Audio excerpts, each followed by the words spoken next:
বানপানীৰ নামত সাহায্য উঠোৱাৰ প্ৰয়োজন নাই। মই দেখিছোঁ যে বক্স লৈ আমি ৰাস্তাই ঘাটে পইচা তুলিছোঁ। বেলেগৰ পইচা তুলি আমি সাহায্য দিব নালাগে, নিজৰ টকাৰে যদি আমি পাৰোঁ সাহায্য দিব লাগে। আপুনি যদি মোৰ পৰা টকাটো তুলি আপোনাৰ বেনাৰখনত গৈ সাহায্য দিলে তেতিয়া মোৰটো তাত বান ৰিলিফ নহয়। মই দেখিছোঁ যে বহুতে টিং লগাই স্কেনাৰ লগাই পইচা উঠাইছে, তাৰমানে নিজৰ পইচা নহয়, বেলেগৰ পইচা লৈ গৈ তাতে, সেইটোতো মোৰ মতেদি ফ্লাড ৰিলিফ নহয়। আমি পুলিচকো নিৰ্দেশ দিছোঁ যাতে কোনো ক্ষেত্ৰতে দোকান পোহাৰ সাধাৰণ নাগৰিকৰ পৰা বলপূৰ্বকভাৱে ক'তো বান সাহায্য তোলা নহয়, কাৰণ এতিয়া গোটেই পৰিৱেশটো চৰকাৰৰ নিয়ন্ত্ৰণত আহিছে। তাত এতিয়া চৰকাৰে সকলো জেগাত যাব পাৰে। প্ৰথম 7 দিনৰ কথাটো বেলেগ আছিল যে চৰকাৰ যাব নোৱাৰিছে, এতিয়া চৰকাৰ প্ৰতিটো জেগাত যাব পাৰে আৰু ৰাইজেও চৰকাৰৰ ওচৰত প্ৰত্যক্ষ হিচাপে আহিব পাৰে। আৰু চৰকাৰৰ ফালৰ পৰা এতিয়া আমি ফাইনেল এছেছমেণ্ট কৰি ক্ষতিপূৰণৰ দিশতো কালিৰ পৰা আমি আগবাঢ়িম। গতিকে যোনে নিজৰ পুঁজি দিব খোজে আমিতো আদৰণি জনাম যে মোৰ 10জন মই বন্ধু 2000 টকা তুলি আমি 20,000 দিব গৈছোঁ।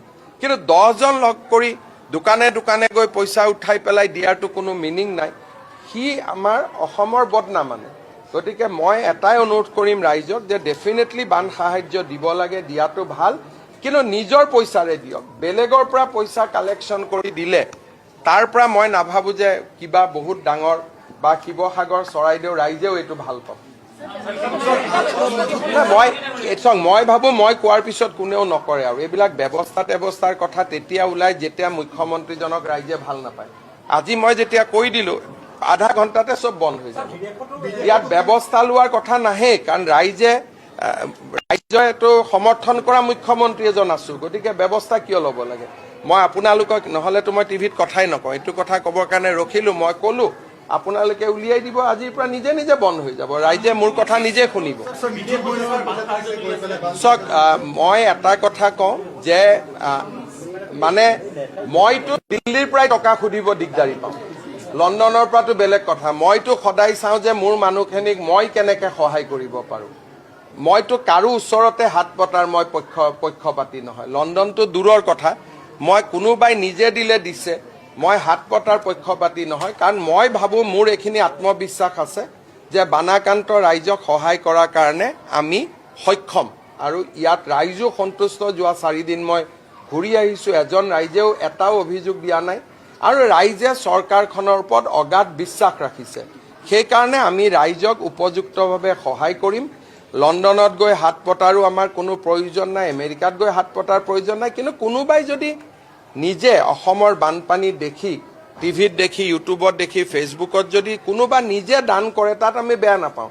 অসমৰ মানুহেও আমেৰিকাত ভূমিকম্প দেখিলে দান দিব পাৰে, কিন্তু খুজিব নালাগে, নিজে দিয়া কথাটো বেলেগ। উফ ৰাম, কিমান আৰু এনেকুৱা ভিত্তিহীন কথাবিলাক কৈ কৈ আমাৰ মূৰটো বেয়া কৰে।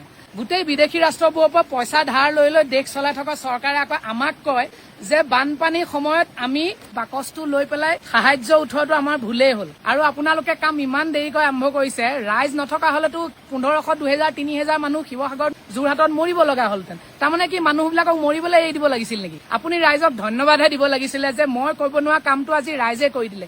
সেইখিনিতো আপোনাৰে মানুহ, গোটেই অসমখনৰ মানুহখিনি আপোনাৰে জনসাধাৰণ নহয় জানো? যদি পইচা উঠাবই নালাগে তেতিয়াহ'লে আপুনি বানপানী হোৱাৰ লগে লগে ক'ব লাগিছিল যে সকলো দায়িত্ব মই লৈছোঁ, ৰাইজ আপোনালোকে নিজৰ পকেটৰ পইচা দিব নালাগে, মই আছোঁ আপোনালোকৰ লগত, সকলো গোটেই মানুহক মই ৰেস্কিউ কৰিম, সকলোকে খাদ্য মই দিম, আৰু যিমান কৰিব লাগে চব দায়িত্ব মই ল'ম।